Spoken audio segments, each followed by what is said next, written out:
السلام عليكم ورحمة الله تعالى وبركاته. الحمد لله رب العالمين، والصلاة والسلام على سيدنا محمد وعلى آله وصحبه أجمعين، أما بعد. فقد قال الله تعالى في القرآن العظيم والفرقان المجيد: فأعوذ بالله من الشيطان الرجيم، بسم الله الرحمن الرحيم. فويل للمصلين الذين هم عن صلاتهم ساهون الذين هم يراءون ويمنعون الماعون. صدق الله العلي العظيم. அன்புடைய அன்பு சகோதரர்களே, அல்லாஹ்வுடைய நல்லடியார்களே, அல்லாஹ்வுடைய மாபெரும் கிருபையினால் தராவீஹ் தொழுகை நிறைவு செய்து நாம் இங்கே அமர்ந்திருக்கிறோம். அல்லாஹ் சுப்ஹானஹு வ தஆலா நம்முடைய அமல்களை இக்லாஸான அமலாக அல்லாஹ் தஆலா கபூல் செய்து அதற்கு நிறைவான நன்மைகளை அல்லாஹ் நமக்கு தந்தருள்வானாக. அன்பு சகோதரர்களே, அல்லாஹ்வுடைய நல்லடியார்களே, இன்றைக்கு நாம் பார்க்க இருக்கக்கூடிய தலைப்பு சில தொழுகையாளிகளுக்கு நரகம் ஏன். பொதுவாக தொழுகையாளிகள் என்று சொன்னாலே அவர்களுக்கு சொர்க்கம்தான் வழங்கப்படும். அப்படி இருக்கும்போது எந்த தொழுகையாளிகளுக்கு நரகமா அப்படின்னா, அல்லாஹ் குர்ஆன்ல சொல்கிறான், ஃபவைலுல் லில் முஸல்லீன். சில தொழுகையாளிகளுக்கு வயல் என்கின்ற நரகம் இருக்கிறது. அந்த தொழுகையாளிகள் யார் என்றால், அல்லதீன ஹும் அன் ஸலாத்திஹிம் சாஹூன். அவர்கள் தங்களுடைய தொழுகையிலே பொடுபோக்காக இருப்பார்கள். பொடுபோக்காக இருக்கிறது அப்படின்னா, நினைச்சா தொழுகிறது, நினைச்சா தொழுகையை விட்டுறது. தொழுகைய ஒரு கரெக்டா நேர்த்தியாக 5 நேர தொழுகையை சரியாக தொழுகிறது இல்லை. அவருக்கு எப்போ தோணுச்சுன்னா தொழுகுவாரு, அப்ப இல்லைன்னா விட்டுருவாரு. அதே மாதிரி இன்னொரு ஆள் யார் அப்படின்னா, தொழுகுவாரு, ஆனா அல்லாஹ்வுக்காக வேண்டி தொழுக மாட்டார். பிறருக்காக வேண்டி, பிறர் தன்னை பாராட்டணும் புகழணும் அப்படிங்கிறதுக்காக வேண்டி தொழக்கூடிய நபர்கள் இவர்களெல்லாம், இந்த தொழுகையாளிகள் எல்லாம் இவர்கள் வை என்கின்ற பயங்கரமான நரகத்திலே இவர்கள் தள்ளப்படுவார்கள் என்று அருள்மொழியாம் திருக்குர்ஆன் சொல்லித் தருகிறது. அன்பு சகோதரர்களே, பொதுவாக 50 கடமைகளில் தொழுகை ரொம்ப பிரதானமானது. ஈமான், தொழுகை, நோன்பு, ஜக்காத்து, ஹஜ் என்கின்ற 5 இஸ்லாத்திய தூண்களாக இருக்கக்கூடிய இந்த 5 கடமைகள்ல தொழுகை 2வது மிகப்பெரிய ஒரு கடமையாக இருக்கிறது. நாம நினைக்கிற மாதிரி ஏதோ இந்த உம்மத்துல தான் தொழுகை கடமையாக்கப்பட்டது, நம்ம தான் தொழுதுட்டு இருக்கிறோம் அப்படிங்கிறது அல்ல. ஆதம் அலைஹிஸ்ஸலாத்து வஸ்ஸலாம் அவர்களிலிருந்து முஹம்மது ரசூலுல்லாஹி ஸல்லல்லாஹு அலைஹி வஸல்லம் அவர்கள் வரை எல்லா நபிமார்களும் தொழுதிருக்கிறார்கள். அவங்களுக்கு தொழுகை கடமையாக்கப்பட்டிருக்கிறது.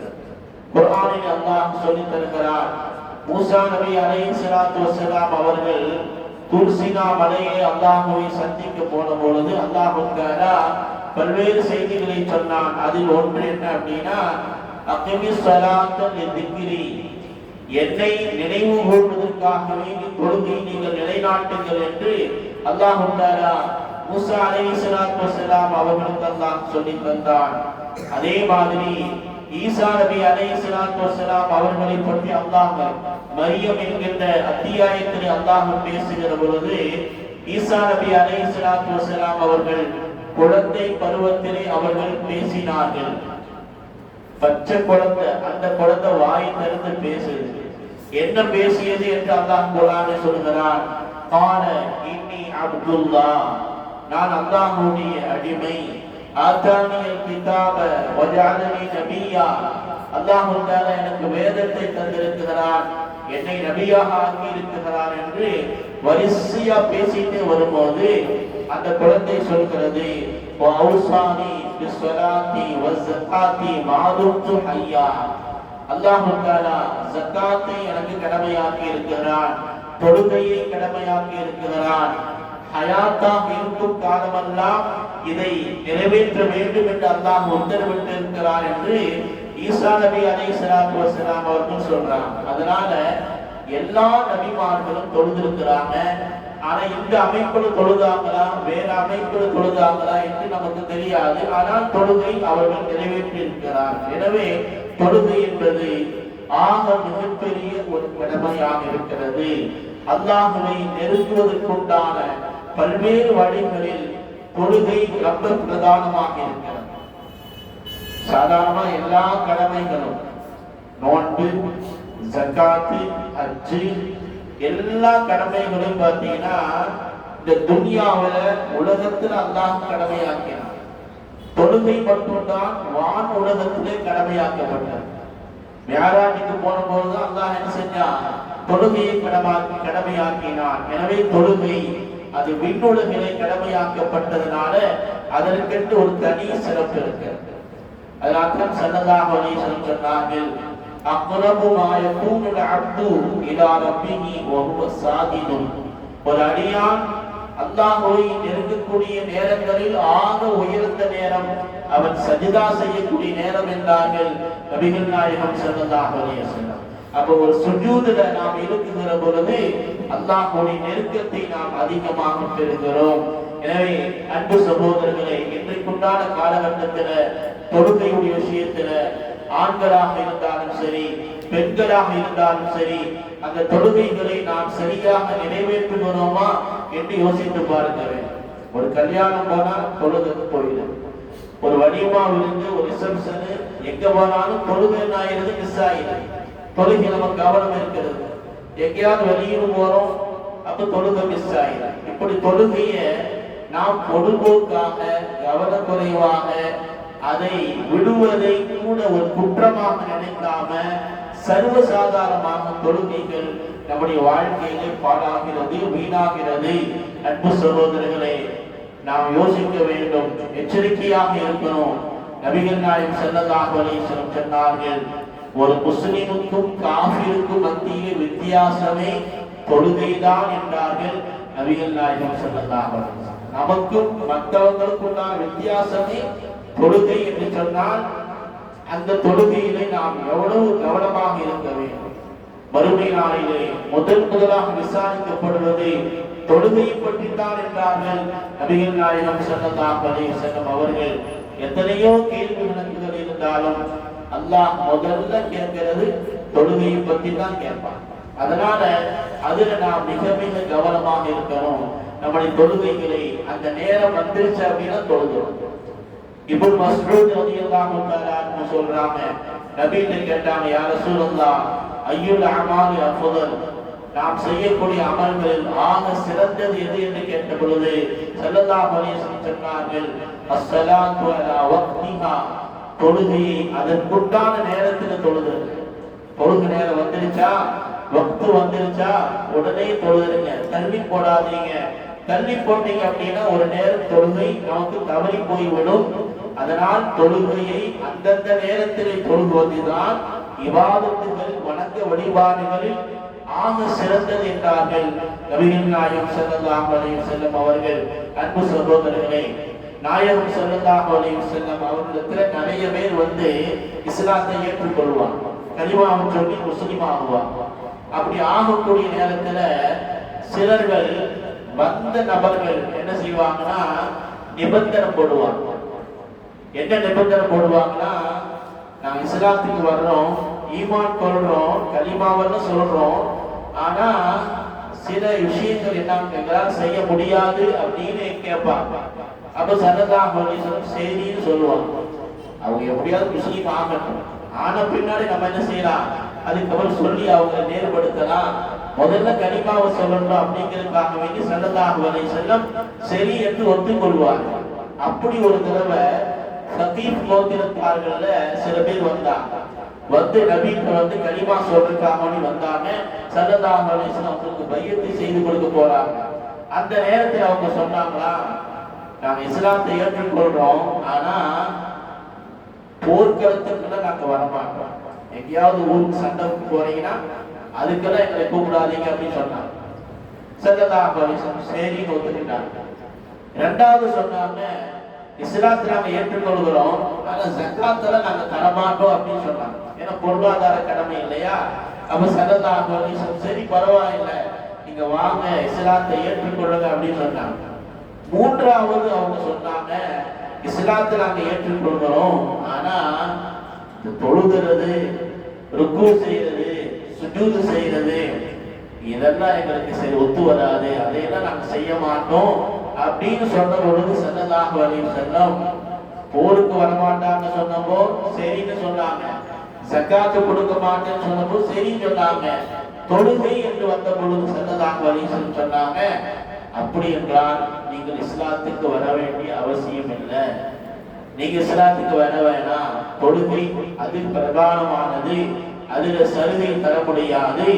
ஏனென்றால் லா கைர ஃபீ தீனி லைஸ லஹு ருகூஉன் வலா சுஜூதுன், எந்த மார்க்கத்திலே ருகூஉம் சுஜூதும் இல்லையோ அந்த மார்க்கத்திலே எந்த விதமான நன்மையும் கிடையாது என்றார்கள் நபிகள் நாயகம் ஸல்லல்லாஹு அலைஹி வஸல்லம். அதனால தொழுகை விஷயத்தில் எந்த விதமான சமரசமும் ஸல்லல்லாஹு அலைஹி வஸல்லம் செய்யல. அப்படின்னா என்ன அர்த்தம்?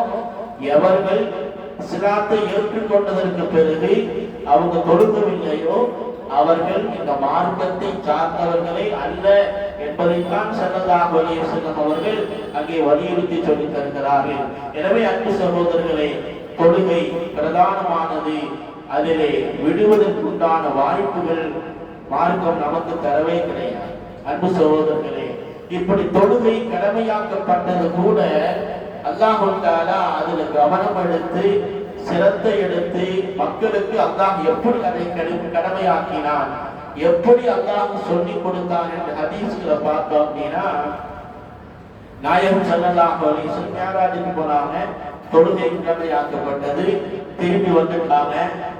அன்னைக்கு ஃபஜ்ர்ல யாருமே தொழுகல, லுஹர் தொழுகையுடைய நேரம் வந்தது.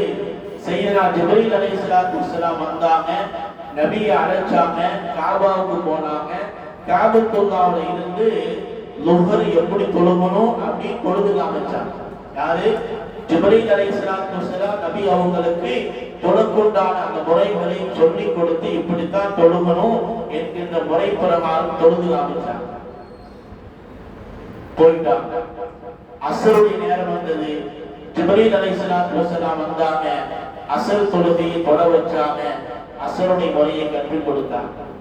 அதுக்கப்புறம் மக்ரிபுடைய நேரம் வந்தது, மக்ரிபுக்கு வந்தாங்க, தொழுகையை சொல்லி கொடுத்தாங்க. இஷாவுடைய நேரம் வந்தது, ஃபஜ்ருடைய நேரம் வந்தது, அப்போதெல்லாம் வந்து தொழுகைக்கு உண்டான முறைகளை ஜிப்ரீல் அலைஹிஸ்ஸலாத்து வஸ்ஸலாம் காபத்துல்லாஹ்ல நபிக்கு அந்த முறைகளை சொல்லி தந்தாங்க. அது முதல் நாள். இரண்டாவது நாள் அதே மாதிரி லுஹருடைய நேரம் வந்தது. முதல் நாள்ல அவங்க வருகிற பொழுது லுஹருடைய ஆரம்ப நேரத்துல தொழுது வச்சாங்க. லுஹரு, அஸ்ர், மக்ரிப், இஷா, ஃபஜ்ருடைய ஆரம்ப நேரத்துல தொழுது வச்சாங்க. இரண்டாவது நாள் வந்ததுக்கு பிறகு லுஹருடைய கடைசி நேரத்துல வந்தாங்க, அப்ப தொழுது வச்சாங்க. அஸ்ருடைய கடைசி நேரத்துல வந்தாங்க, தொழுது வச்சாங்க. மக்ரிபுடைய நேரம், இஷாவுடைய நேரம், ஃபஜ்ருடைய நேரம் கடைசி நேரத்திலே ஜிப்ரீல் அலைஹிஸ்ஸலாத்து வஸ்ஸலாம் தொழுது முடித்ததுக்கு பிறகு சொன்னாங்க, தொழுகையுடைய நேரம் இதுதான், தொழுகையுடைய ஆரம்ப நேரம், இறுதி நேரம், இந்த நேரத்திற்குண்டான இடைப்பட்ட நேரம் தான் உங்களுடைய உம்மத்திற்குண்டான தொழுகைக்குண்டான நேரமாக இருக்கிறது என்று சையதுனா ஜிப்ரீல் அலைஹிஸ்ஸலாத்து வஸ்ஸலாம் அவர்கள் நமது நாயகம் ஸல்லல்லாஹு அலைஹி வஸல்லம் அவர்களுக்கு தொழுகைக்குண்டான முறைகளை கற்றுக்கிறாங்க. அப்படின்னா ஜக்காத்தை இந்த மாதிரி சொல்லல, நோன்பு பத்தி இந்த மாதிரி பேசல, ஹஜ்ஜ பத்தி இந்த மாதிரி சொல்லல, தொழுகைக்கு மட்டும் ஜிப்ரீல் அலைஹிஸ்ஸலாத்து வஸ்ஸலாம் வானிலிருந்து வந்து தொழக்குண்டான முறைகளை கற்றுக் கொடுத்து அதற்குண்டான நேரங்களை சொல்லிக் கொடுக்கிறாங்க. அப்படின்னா தொழுகை அவ்வளவு முக்கியமானது, பிரதானமானது என்பதை மக்கள் விளங்கணும் அப்படிங்கிறதுக்காக வேண்டித்தான் அப்படி கற்றுக் கொடுத்தார்கள் சையதுனா ஜுபைர் அலைஹிஸ்ஸலாத்து வஸ்ஸலாம் அவர்கள். எனவே அவ்வளவு முக்கியமான ஒரு விஷயத்தை நாம் பொதுபோக்காக விடுறது இன்னைக்கு சமூகத்துல செலவு சாதாரணமா ஆயிடுச்சு. சில பேர் என்ன நினைக்கிறாங்கன்னா, தொழுகை விடுறது பாவமாக, தொழுகை விடுறதுன்னா ஒரு பாவமா அப்படியே சர்வ சாதாரணமாக கேட்கக்கூடிய நிலைகளை பார்க்கணும்.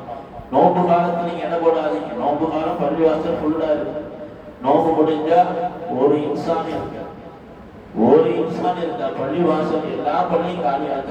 அதனால நோம்பு நம்ம எவ்வளவு ஆர்வத்தோடு 5 நேரம் தொழுகையை எவ்வளவு பிரதானமாக எடுத்து முன்னாடியே வந்து முன்சத்தெல்லாம் தொழுது அதுக்கப்புறம் கொஞ்ச நேரம் உட்கார்ந்து பள்ளிவாசல் எப்படி அலங்காரம் செய்கிறோமோ அதே போன்று வாழ்நாள் முழுவதும் மரணம் வரை நம்முடைய மூச்சு உள்ளவரை தொழுகையை நாம் நியமமாக வழமையாக நாம் தொழக்கூடிய மக்களாக ஆகணும்.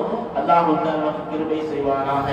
அன்பு சகோதரர்களே, ரபீஆ ரலியல்லாஹு தஆலா அப்படிங்கிற ஒரு சஹாபி பெருமானாருக்கு எப்பவுமே சிதுமத் செஞ்சுக்கிட்டே இருப்பாங்க. என்ன வேலை செய்வாங்க அப்படின்னா ஸல்லல்லாஹு அலைஹி வஸல்லம் தொழுகை எந்திரிப்பாங்க, ஒது செய்வாங்க. ஒதுவுக்குண்டான தண்ணியை இந்த சஹாபி கொண்டு வந்து நபி ஒது செய்கிற பொழுது தண்ணி ஊத்தி கொடுப்பாங்க. எப்ப பார்த்தாலும் நபி கூடவே இருப்பாங்க. அப்ப ஸல்லல்லாஹு அலைஹி வஸல்லம் அப்படி ஒரு தடவை ரபியா வந்தாங்க, தண்ணி ஊற்றி கொடுத்தாங்க. ஸல்லல்லாஹு அலைஹி வஸல்லம் ஒது செஞ்சாங்க. ஒது செஞ்சு முடிச்ச பின்னாடி ரபியாட்ட கேட்டாங்க, ரபியா உங்களுக்கு என்ன வேணும் கேளுங்க அப்படின்னு கேட்டாங்க. அடிக்கடி செஞ்சு செஞ்சுட்டே இருக்கிறாரா, அதனால ரபியா உங்களுக்கு என்ன வேணும் அப்படின்னு கேட்டாங்க. உடனே ரபியா ரலியல்லாஹு தஆலா அன்ஹு உலகத்தை பத்தி எதுவும் கேட்காம கேட்டாங்க, யா ரசூலல்லாஹ் நாளை மறுமை நாளையில சொர்க்கத்துல உங்க பக்கத்துல இருக்கணும் யா ரசூலல்லாஹ் என்று ரபியா ரலியல்லாஹு தஆலா சொன்ன பொழுது ஸல்லல்லாஹு அலைஹி வஸல்லம் செய்தியும் சொன்னாங்க. சொன்னதற்கு பிறகு அவங்க சொன்னாங்க, ரபியாட்டு சொன்னாங்க, ரபியா மறுமை நாளையில சொர்க்கத்துல என் அருகாமை உங்களுக்கு அதிகமாக கிடைக்கணும் அப்படின்னா எந்த அளவுக்கு நீங்கள் தொழுகைகளை அதிகமாக ஆக்கிட்டீர்களோ அந்த அளவுக்கு என்னுடைய நெருக்கத்தை நீங்கள் பெற்றுக் கொள்ளலாம் என்றார்கள் நபிகள் நாயகம் ஸல்லல்லாஹு அலைஹி வஸல்லம் அவர்கள். அன்பு சகோதரர்களே, நாம் நபியுடைய நெருக்கத்தை நபியுடைய நேசத்தை நாம் பெற வேண்டும் என்று சொன்னால் அல்லாஹ்வுக்கு செய்யக்கூடிய அந்த கடமைகளை நியமமாக சரியாக செய்ய வேண்டும் என்பதைத்தான் இந்த ஹதீஸ் நமக்கு உணர்த்தாக்குகிறது. அன்பு சகோதரர்களே, அல்லாஹ்வுக்காக நம்ம தொழுகிறோமா இல்லையா? இந்த தொழுகை ஒரு நன்றி கடன். என்ன இது? ஒரு நன்றி கடன். அல்லாஹ்வுக்கு நாம் செலுத்தக்கூடிய ஒரு நன்றி கடன். அல்லாஹ் எத்தனையோ நியமத்துகளை ஒவ்வொரு நாட்களும் நமக்கு தந்துக்கிட்டே இருக்கிறான். அளவு கிடையாது, அளவில்லாம தந்துட்டே இருக்கிறான். அந்த அல்லாஹ்வுக்காக வேண்டி நம்ம கொஞ்ச நேரம் ஒதுக்கி நம்ம தொழுகிறோமா இல்லையா? ஆக நாம் அல்லாஹ்வுக்கு செலுத்தக்கூடிய மிகப்பெரிய நன்றி கடன் தொழுகை. குர்ஆனில சூரத்துல் ஃபாத்திஹா என்கிற அத்தியாயத்துல நாம் அடிக்கடி ஓதக்கூடிய அந்த அத்தியாயத்துல அல்ஹம்துலில்லாஹி ரப்பில் ஆலமீன் என்று நம்ம சொல்றோம். அல்லாஹ்வை பற்றி பேசக்கூடிய வார்த்தைகள்ல ஆக சிறப்புக்குரிய ஒரு வார்த்தை என்ன அப்படின்னா ரப்பு என்கிற வார்த்தை. அல்லாஹ்வுக்கு பல திருநாமங்கள் இருக்கா இல்லையா? அதுல ரப்பு என்கிற இந்த வார்த்தை இதற்கு ஒரு தனி சிறப்பு இருக்கு. குர்ஆனை நீங்க திறந்து பார்த்தீங்கன்னா அல்லாஹ்வை அழைக்கக்கூடிய அந்த வார்த்தைகள், அல்லாஹ்வுக்கு நம்ம துஆ செய்யணும் அப்படின்னா இந்த வார்த்தையை கொண்டுதான் அல்லாஹ்வை அழைக்கணும் என்று குர்ஆன் முழுவதும் பார்த்தீங்கன்னா எல்லா துஆவும் ரப்பனா ரப்பனா என்றுதான் இருக்கு. ரப்பனா ஆத்தினா ஃபித் துன்யா ஹஸனா நம்ம ஓதுறோமா இல்லையா? அதே மாதிரி ரப்பனா ஹப் லனா மின் அஸ்வாஜினா ஓதுறோமா இல்லையா? ரப்பனா இன்னனா சமிஅனா. அதே மாதிரி அல்லாஹ் மட்டும் கல்வியை கேட்கிறதா இருந்தா ரப்பி ஸித்னி இல்மா கேட்கிறோமா இல்லையா? ரப்பி ரஹ்முஹுமா கமா ரப்பயானி ஸகீரா. எல்லா துஆவும் பார்த்தீங்கன்னா அல்லாஹ் எப்படி பிரியப்படுறானா ரப்பனா என்னுடைய ரப்பே என்று நாம் அல்லாஹ்வை அழைத்து அல்லாஹ்வுடைய நம்முடைய தேவைகளை சொல்லணும். அதே மாதிரி உலகத்தார்களை படைத்து பரிபாலிக்கக்கூடிய அல்லாஹ்வுக்கு எல்லா புகழும் என்று அல்லாஹ்வை இப்படித்தான் புகழ வேண்டும். ஒரு அடியான கபூர்ல போய் வச்ச பின்னாடி அங்க மலக்குமார்கள் வந்து என்ன கேட்பாங்க? மன் ரப்புக, உன்னுடைய ரப்பு யாரு அப்படின்னு கேட்பாங்க. அப்ப நம்ம என்ன சொல்லுவோம்? ரப்பி அல்லாஹ், என்னுடைய ரப்பு அல்லாஹ் அப்படின்னு சொல்லுவோம். அதே மாதிரி ரலீது பில்லாஹி ரப்பா, நான் அல்லாஹ்வை பொருந்திக் கொண்டேன், அல்லாஹ்வை அல்லாஹ்வாக ஏற்றுக்கொண்டேன், நபியை நபியாக ஏற்றுக்கொண்டேன், இந்த மார்க்கத்தை நான் பொருந்திக் கொண்டேன் அப்படிலாம் சொல்றோமா இல்லையா? இதுல பாத்தீங்கன்னா ரப்பு என்கிற அந்த வார்த்தை வருகிறது. எனவே அல்லாஹ்வுடைய திருநாமங்கள்ல ரப்பு என்கின்ற இந்த வார்த்தை ரொம்ப முக்கியமானது. அதுல என்ன அப்படின்னா ரப்புல 3 எழுத்துக்கள் இருக்கு. ரா பா பா 3 எழுத்துக்கள். இந்த 3 எழுத்துக்கள்ல 3 விதமான அர்த்தங்கள் இருக்கு. என்ன அர்த்தம் அப்படின்னா ரப்பு என்று சொன்னால் என்ன அர்த்தம்னா முதலாவது அல்லாஹ்தான் நம்மை படைத்தான். அல்லாஹ்தான் நம்மளை படைத்தது யாருங்க? அல்லாஹ்தான். கருவில் இருந்து தாயின் வயிற்றிலிருந்து நம்ம பிறக்க செய்து நமக்கு அல்லாஹ் எல்லாமே தந்து வாலிபத்தை தந்து வயோதிகம் வந்து அல்லாஹ்தான் நம்மை படைத்தான். இது ஒரு அர்த்தம். இன்னொரு அர்த்தம் என்ன அப்படின்னா அல்லாஹ்தான் நம்மை பராமரிக்கிறான். நம்மளை பராமரிக்கிறது யாருங்க? அல்லாஹ்தான். இந்த நேரத்துல உணவு, இந்த நேரத்துல தண்ணீர், இந்த நேரத்துல நிக்காஹ், இந்த நேரத்துல குழந்தை பாக்கியம், இந்த நேரத்துல செல்வம், இந்த நேரத்துல வியாபாரம், அனைத்தையும் அல்லாஹ்தான் நம்மளை என்ன செய்யறான்? வளர்க்கிறான், நம்மை பரிபாலிக்கிறான். இது இரண்டாவது. மூன்றாவது அல்லாஹ்தான் நம்மை பாதுகாக்கிறான். அல்லாஹ்தான் நம்மளை பாதுகாக்கிறான். யோசிச்சு பாருங்க, தாயின் கருவறையில எத்தனையோ குழந்தைகள் வஃபாத்தாயிறாங்க. குழந்தை பிறந்த அன்று எத்தனையோ குழந்தைகள் வஃபாத்தாயிறாங்க. குழந்தை பிறந்து 1 வருஷத்துல வஃபாத்தாகிறாங்க, பிறந்து 2 வருஷத்துல வஃபாத்தாகிறாங்க. எத்தனையோ நம்ம கூட படித்தவர்கள் கல்லூரியிலே அல்லது பள்ளிக்கூடத்தில் படித்த எத்தனையோ நண்பர்கள் நம்மை விட்டு போயிருக்கிறாங்க, மௌத்தா போயிருக்கிறாங்க. ஏன் கொரோனா காலம் அதை தாண்டி நம்ம வந்திருக்கிறோம். அந்த காலத்துல எத்தனையோ நபர்கள் பார்த்தா இருக்கிறாங்க. அல்லாஹ் நம்ம மரணிக்க செய்யாம நம்மளை மௌத்தாக்காம அல்லாஹ் நம்மளை பாதுகாத்து அல்லாஹ் நமக்கு உயிரை தந்திருக்கிறாரா இல்லையா? இதுதான் பாதுகாப்பு. அப்போ அல்ஹம்துலில்லாஹி ரப்பில் ஆலமீன் அப்படின்னா உலகத்தார்களை படைத்து பரிபாலித்து பாதுகாக்கக்கூடிய அல்லாஹ்வுக்கு எல்லா புகழும். அப்போ ரப்பு என்கின்ற இந்த வார்த்தை இருக்கா இல்லையா, இது மிக பிரதானமானது. நமக்கு சொல்லக்கூடிய செய்தி என்ன அப்படின்னா அல்லாஹ் நமக்கு சொல்லி தருகிறான், உனக்கு எல்லாமே நான் தான். உன்னை படைச்சது நான் தான், உன்னை பரிபாலிக்கிறது நான் தான், உன்னை பாதுகாக்கிறது நான் தான், எல்லாமே நான் தான். அதனால எனக்கு நீ கொஞ்ச நேரம் ஒதுக்கி நேரத்தை ஒதுக்கி என்னை வணங்க வேண்டாமா? எனக்கு உண்டான நன்றி கடனை நீ செலுத்த வேண்டாமா என்று அல்லாஹ் சொல்றாரா? இந்த ஃபாத்திஹாவுடைய முதல் வசனத்திலே அல்லாஹ் நமக்கு உணர்த்தாட்டுகிறான். அன்பு சகோதரர்களே, சூரத்துல் ஆதியாத் என்கின்ற அத்தியாயம், அதிலே அல்லாஹ் சொல்றாரா குதிரையின் 5 தன்மைகளை அல்லாஹ் சொல்கிறான். வல் ஆதியாத்தி லபஹா ஃபல்மூரியாத்தி கதுஹா ஃபல்முகீராத்தி சுபஹா ஃபஅஸர்ன பிஹி நக்ஆ ஃபவஸத்ன பிஹி ஜம்ஆ.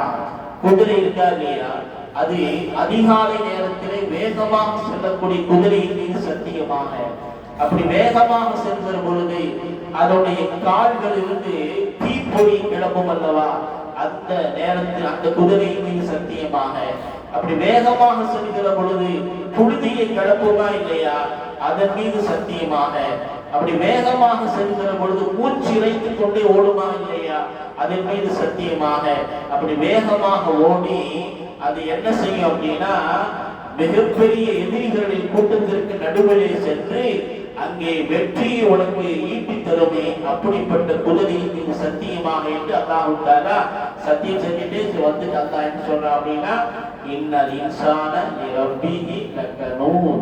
நிச்சயமாக மனிதன் அல்லாஹ்வுக்கு நன்றி கெட்டவனாக இருக்கிறான், நன்றியை அல்லாஹ்வுக்கு முழுமையாக செலுத்தாதவனாக இருக்கிறான் என்று அல்லாஹ் சொல்றான். ஏன் அப்படின்னா குதிரைக்கு அந்த முதலாளி கொடுப்பது ஏதோ கொஞ்சம் உணவு கொடுப்பான், சாப்பாடு கொடுப்பான், அதை சாப்பிட்டுட்டு அது எஜமானுக்கு எவ்வளவு விசுவாசமாக இருக்கிறது, போர்க்கள மைதானம் வரை வேகமாக சென்று வெற்றியை அதை ஈட்டி தருகிறது, தன் உயிரை பணையம் வைக்கிறது அல்லவா. உனக்கு அடியானே எல்லாமே நான் தந்தேனே, எனக்காகவே கொஞ்சம் நேரத்தை ஏன் ஒதுக்கவில்லை என்று அல்லாஹ் தஆலா இந்த ஆயத்தின் மூலமாக நமக்கு கேட்கிறான். எனவே அன்பு சகோதரர்களே, இந்த உலகம் என்பது எதுவும் நிரந்தரம் அல்ல. நாம் இருக்கக்கூடிய கொஞ்ச காலத்திலே அல்லாஹ்வுக்கு செய்ய வேண்டிய கடமைகளை சரிவர நாம் செய்ய வேண்டும் அன்பு சகோதரர்களே. எனவே அந்த தொழுகைகளை நியமமாக தொழுக வேண்டும். யாருக்காக வேண்டியும் அல்லாமல் அல்லாஹ்வுக்காகவே தொழுகிறேன் அப்படிங்கிற நியத்தோடு நம்ம தொழுதோம் அப்படின்னா மௌத்து வரைக்கும் நிச்சயமாக நம்ம அதை விடவே மாட்டோம். அல்லாஹ் சுப்ஹானஹு வ தஆலா நம்முடைய தொழுகைகளை நியமமாக அல்லாஹ் தஆலா ஆக்கி அருள் பாலிப்பானாக. வ ஆகிரு தஅவானா அல்ஹம்துலில்லாஹி ரப்பில் ஆலமீன். அவுது பில்லாஹ்.